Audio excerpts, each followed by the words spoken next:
नमस्कार, मी Sarjerao Salve Star India One मध्ये आपणा सर्वांचं हार्दिक स्वागत करत आहे। आयशर आणि दुचाकीचा अपघात। आयशरच्या धडकेत दुचाकी स्वाराचा जागीच मृत्यू। भरगाव आयशरने दिलेल्या धडकेत एका 53 वर्षीय व्यक्तीचा मृत्यू झाल्याची घटना लासूर शिवारात नागपूर मुंबई महामार्गावर घडली आहे। रमेश तुकाराम माळी, वय वर्ष 53, राहणार जेहूर कुंभारी, तालुका कोपरगाव असे घटनेतील मयत दुचाकी स्वाराचे नाव आहे।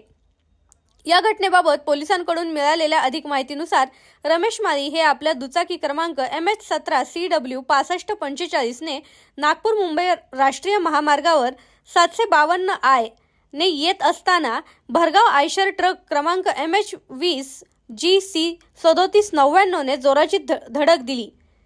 या अपघातात रमेश माळी हे गंभीर जखमी झाल्याने त्यांचा मृत्यू झाला आहे।